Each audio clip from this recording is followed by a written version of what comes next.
La Revolución Mexicana fue un conflicto armado que inició en la nación mexicana en el año de 1910 y culminó en 1920, que es considerado uno de los eventos sociales y políticos más significativos del siglo XX en América Latina y Occidente.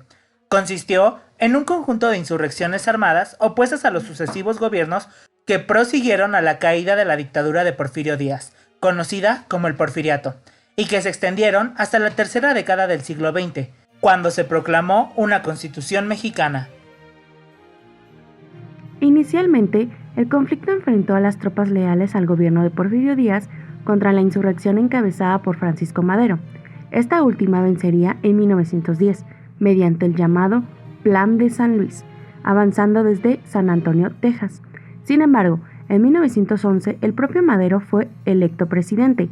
Comenzaron sus discrepancias con otros líderes revolucionarios como Pascual Orozco y Emiliano Zapata, quienes se alzaron en contra de sus antiguos aliados.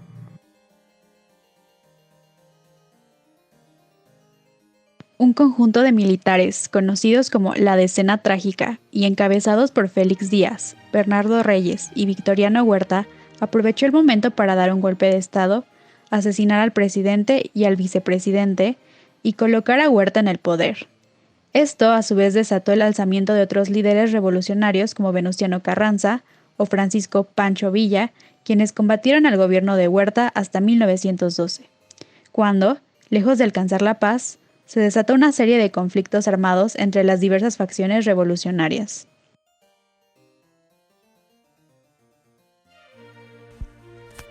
La Revolución Mexicana llegó a su fin gracias a la Convención de Aguascalientes, donde se nombró a Eulalio Gutiérrez como presidente y se dieron los primeros pasos hacia la paz, aunque aún habría insurrecciones y combates que conducirían a la instauración de la democracia y la muerte de los líderes revolucionarios. Zapata en 1919, Carranza en 1920, Villa en 1923 y Obregón en 1928.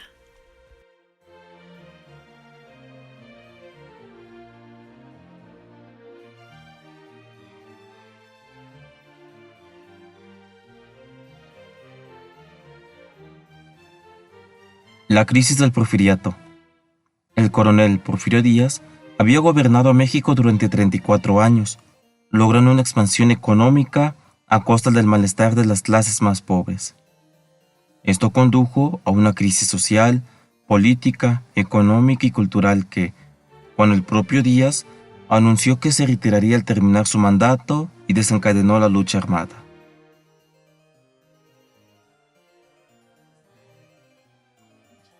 La miserable situación rural. México tenía 80% de población rural, pero las leyes y prácticas sociales y económicas del gobierno favorecían a las grandes latifundistas y terratenientes. El campesinado y las colectividades indígenas vivían muy mal, despojados de tierras y sin nada que perder.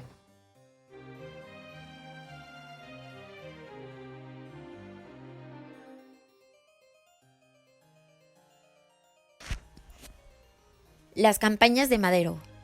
Madero realizó 3 campañas proselitistas en contra de la reelección del dictador, por las cuales fue acusado de incitar a la rebelión y sentenciado a la cárcel. Se le liberó luego, pero sin derecho a salir del país ni participar en las elecciones, en las cuales se religió, rompiendo su promesa al coronel Díaz.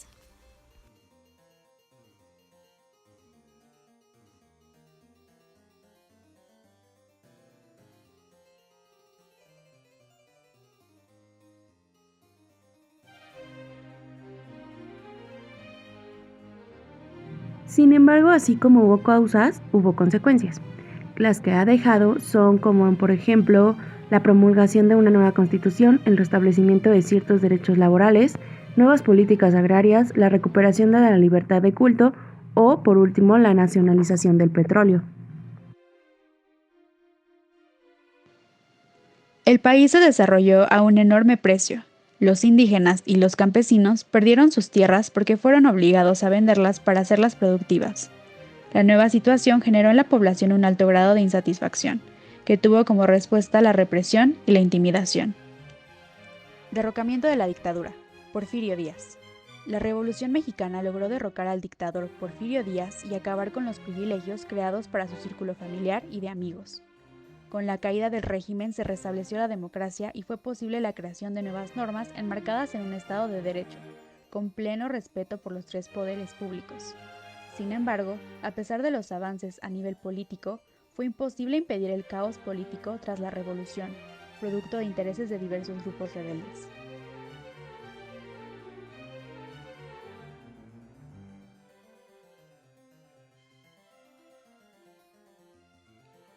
Dos. Promulgación de una nueva Constitución. Jurada la Constitución Política de los Estados Unidos Mexicanos en 1917, durante 2 meses en la ciudad de Querétaro se redactó una nueva Constitución que otorgaba derechos individuales a todos los mexicanos. Se creó el voto universal y directo. Se prohibió la esclavitud. Se estableció la educación laica para escuelas oficiales y particulares.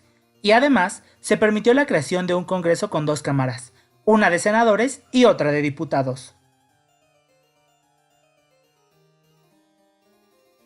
El cumplimiento de los derechos laborales fue otra de las consecuencias que gracias a la Revolución Mexicana se consagró la libertad de este trabajo y se implementó un sistema de protección laboral a los trabajadores, garantizando un máximo de 8 horas diarias de trabajo, un día de descanso a la semana y vacaciones.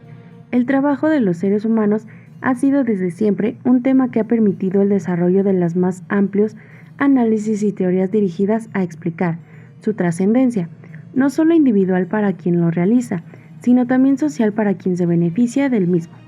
Fue así como las primeras leyes laborales harían su aparición, ocupándose inicialmente de aspectos aislados del mundo laboral, tales como la jornada de trabajo, los riesgos de trabajo, el trabajo de mujeres y menores, para más tarde irse construyendo verdaderas estructuras que en leyes y códigos darían forma a lo hoy llamado como derecho del trabajo. El hoy llamado derecho del trabajo es en la actualidad un espacio en donde se representa la síntesis de muchas de las luchas que esta rama jurídica ha librado al paso del tiempo para tratar de marcar fronteras. Algunos autores han confirmado que el derecho del trabajo encuentra sus antecedentes en la llamada época antigua, mientras que otros mencionan diversas épocas diferentes de su surgimiento, pero finalmente, con el Tratado de Versalles, el derecho del trabajo rompió las barreras nacionales y se internacionalizó al prescribir normas de observación obligatoria en beneficio de toda clase laborante. Como por ejemplo, de esto, actualmente se da a conocer la Ley Federal del Trabajo, la cual consiste en lo siguiente. Artículo 1. La presente ley es de observancia general en toda la República y rige las relaciones de trabajo comprendidas en el artículo 123, apartado A de la Constitución. Artículo 2. Las normas del trabajo tienden a conseguir el equilibrio entre los factores de la producción y la justicia social, así como propiciar el trabajo digno o decente en todas las relaciones laborales. Se extiende por trabajo digno o decente aquel en el que se respeta plenamente la dignidad humana del trabajador. No existe discriminación por origen étnico o nacional, género, edad, discapacidad, condición social, condiciones de salud, religión, condición migratoria, opiniones, preferencias sexuales o estado civil.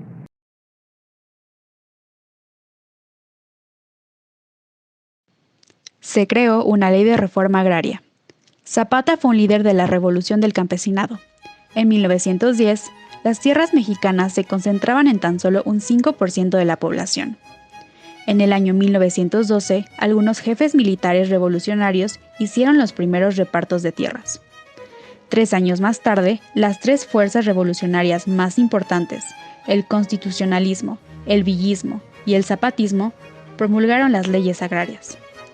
Con la reforma fue posible devolver a la tierra a los campesinos e indígenas a quienes se les habían expropiado sus propiedades. Además, con el paso de los años, se han hecho intentos para garantizar programas de desarrollo rural enfocados en los pequeños y medianos productores, reduciendo así los privilegios a los grandes latifundistas. Entre los años 1911 y 1992, se calculan que fueron entregadas 100 millones de hectáreas a campesinos e indígenas.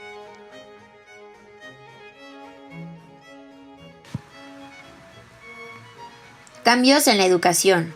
Constitución mexicana de 1917. El sistema educativo estatal se orientó a exaltar los valores universales cívicos y democráticos del hombre, a propiciar el conocimiento, la defensa y respeto por los derechos humanos. También se promovió fomentar el trabajo productivo para una convivencia social armónica, además de buscar el desarrollo de la ciencia, la tecnología y la innovación. Se reconoció la autonomía de la universidad pública y se otorgaron incentivos a la educación superior. Se logró además que la educación básica fuera laica y gratuita, con servicios de calidad y de acceso universal.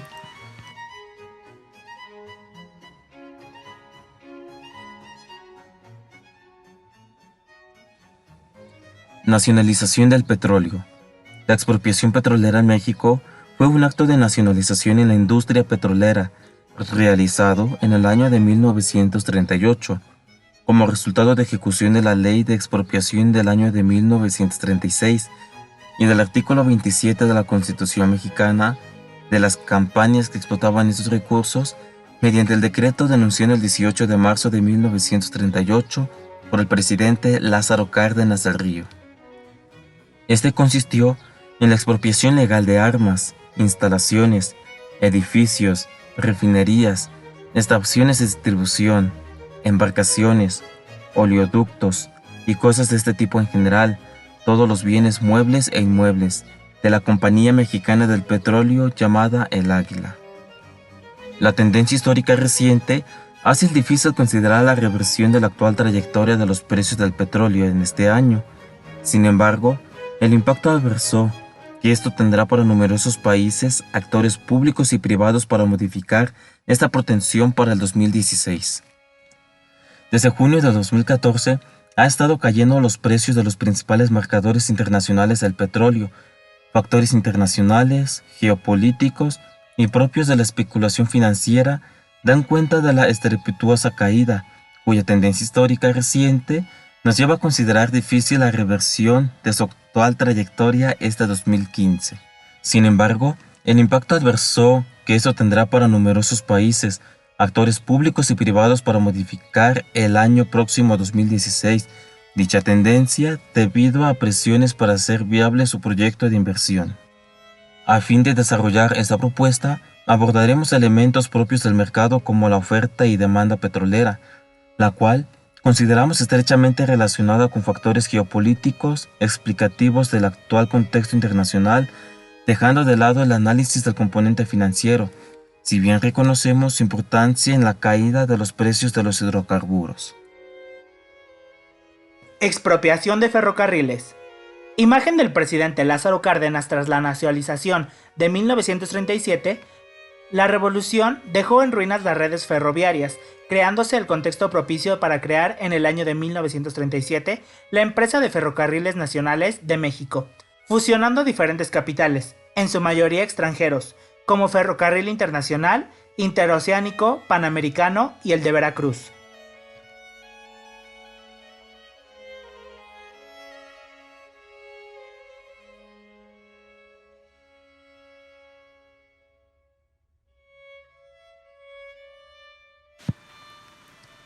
Devaluación de la moneda. El Gobierno Provisional de México, en el año de 1916, emitió una nueva moneda que estuvo en circulación tan solo unos meses. El cierre de empresas produjo una reducción de las exportaciones y para el país resultó imposible conseguir un crédito externo. Estas fueron algunas causas de una acelerada devaluación de la moneda.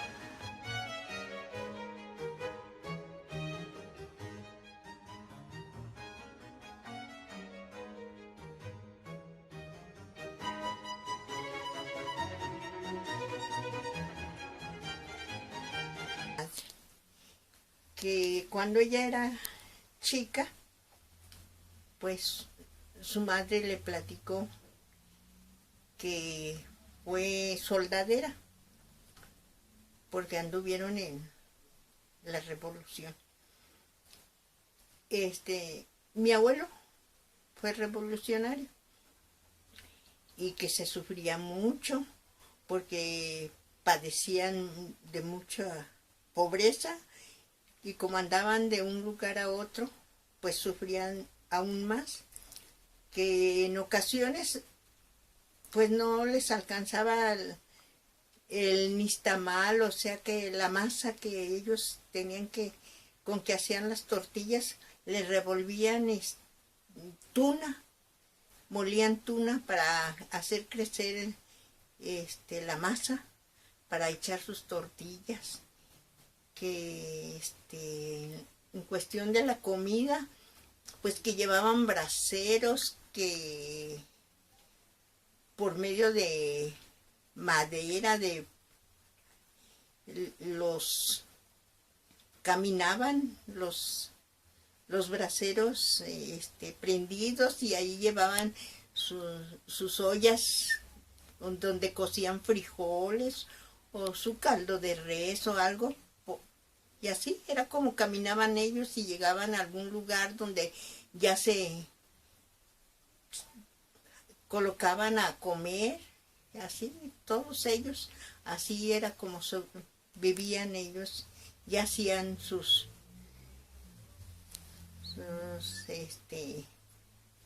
fogones donde calentaban echaban sus tortillas y comían y seguían. Llegaban a lugares donde hacían cuartel y así era su vida. Así pasó mucho tiempo mi abuela. Después ya ella radicó en Morelia, a la entrada de Morelia, ahí por donde está ahora el monumento de Pípila. Ahí era garita, ahí era garita por donde entraban los revolucionarios. Entonces, mi abuela tenía un puestecito donde vendía atole, porque ya para entonces era viuda. Vendía atole, vendía buñuelos, y así se mantenía ella vendiendo alimentos. Y cuando entraban los revolucionarios, como era era garita y entrada de los revolucionarios, pues ya ahí por Santiaguito gritaban cuando entraba algún ejército de algún general. Mi abuela pues tenía fotografías de los distintos generales, y cuando oía que, por ejemplo, que era Carranza, ella ponía su fotografía de Carranza para que cuando llegara el general, pues viera que ella era carrancista y no le hicieran nada. Y llegaban y le decían: jefa, necesitamos que nos haga comida para todo el ejército. Ella pues con sus vecinos y todos se ponían y decía: sí, cómo no, pues que maten gallinas, y los ponía ahí el general a los soldados, a su gente, pues, a matar gallinas, pelarlas, y ellos ya se ponían a guisar, y ya ahí comían, ahí acampaban mientras se alimentaban. Ya cuando de allí se iban, ellos pagaban todo el servicio, todo lo que habían consumido, jamás le quedaron a deber nada, ninguno de los generales, porque a veces eran otros generales, como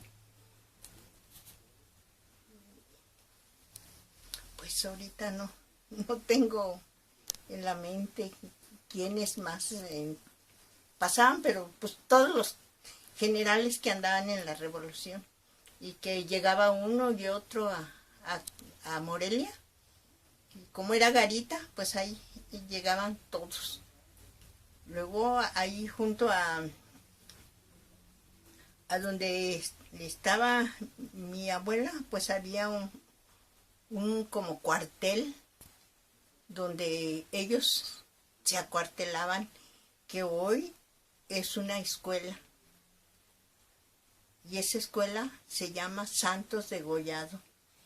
No sé si la finca la hayan remodelado cómo sería antes, porque pues como ustedes podrán comprender, pues son muchos años, pero en ese lugar había una parte donde ellos se encuartelaban. Ahí también me llegó a platicar mi madre que llegó a ver cómo fusilaban ahí, y cómo les daban el tiro de gracia a bueno, que ella no lo vio, pero que ahí le platicaba a su madre que ahí llegaron a matar gente y que les daban el tiro de gracia.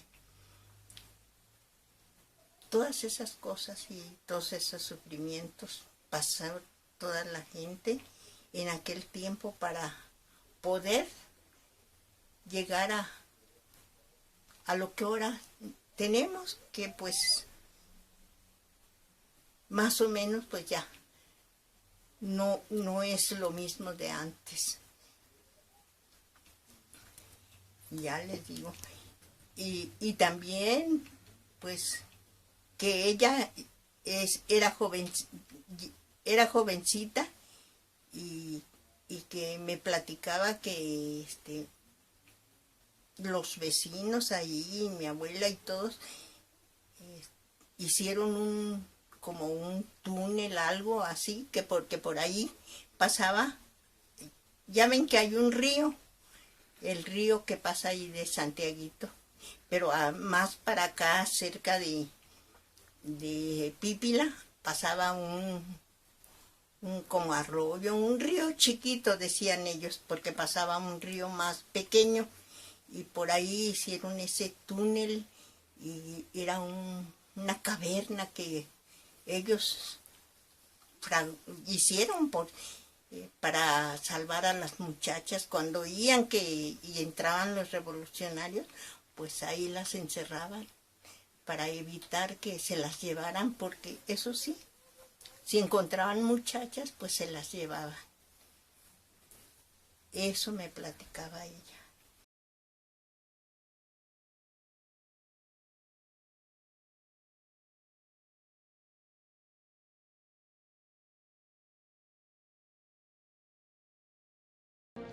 México consiguió salvar la brecha entre la violencia revolucionaria y la institucionalización, construyendo un orden que haría posible la estabilidad política y la modernización dentro de un nuevo marco de ideales y de propósitos, con un nuevo y mucho más amplio grupo de participantes en el sistema político. La reorganización del Estado permitió la profundización de los procesos de industrialización y urbanización, mientras aparece el nacionalismo como sentimiento generalizado. La Revolución Mexicana fue un factor decisivo de la pregunta en la nacionalidad, en una etapa en la que descubre que la identidad no es única, y en el que a partir de ella se asiste a un proceso de revisión y reconstrucción de una nueva nacionalidad.